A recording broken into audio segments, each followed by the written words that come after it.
Well, that's Kumar Mangalam Birla talking about the rationale behind consolidating the retail businesses. Now, it's turning out to be a summer of tax discontent. The finance bill, as passed by the Lok Sabha last week, includes a surprise amendment, one that was not in the finance bill tabled earlier. The government has decided to tax all central and state subsidies and grants. Menka joins us now to explain.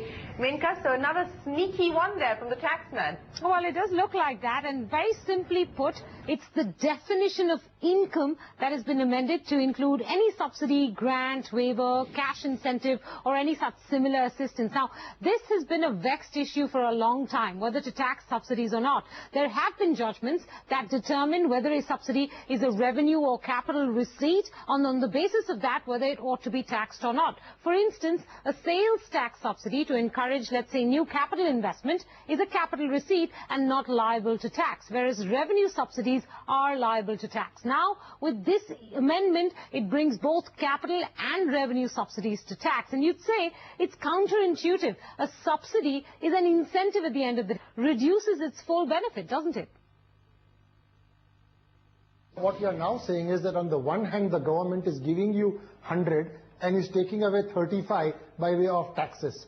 There is actually a Supreme Court judgment which was given in the case of Pony Sugars and Chemicals Limited, where the Supreme Court held that any subsidy or a grant received by a person is to be regarded in the light of the scheme for which it is intended. And it went on to say that, take for example, if the purpose of the government is to develop a backward area, a state, to promote any industry, etc., then all such grants are capital in nature and are not liable to tax at all. What this amendment seeks to do is to nullify a host of decisions. So Supreme Court was one judgment. The Bombay High Court in the case of Reliance has held that any sales tax subsidy which is received is capital in nature, not liable to tax, etc. So there are a host of decisions. All of those are sought to be overruled by this amendment. And therefore, a third of what you get from the government is being taken away by way of taxes. All the government is trying to do through this amendment is align the income tax law with the tax accounting standards. The tax accounting standards simply say that when you receive a capital subsidy, if it is identifiable against a particular asset, then your depreciation claim accordingly reduces. What the income tax amendment is saying that if they are not identifiable, even if it is capital in nature, it will be liable to be taxed. Well, expert opinion is divided on whether this amendment will have a significant material impact on India Inc. A number of SSEs would get impacted, Menka. So you begin to look at, for example, in Maharashtra, there was a particular scheme which was meant for development of multiplexes. And it was held that any such subsidy received for development of multiplex is not liable to tax because it's a capital receipt. Those would now potentially going forward be liable to tax. Similarly, sales tax subsidy is being granted as a matter of course by all the state governments to promote capital investment in that state. This is something which happens as a matter of routine, and the subsidies range from anywhere between 50 to 100% of the capital investment which is made. All such subsidies will now be liable to tax as income.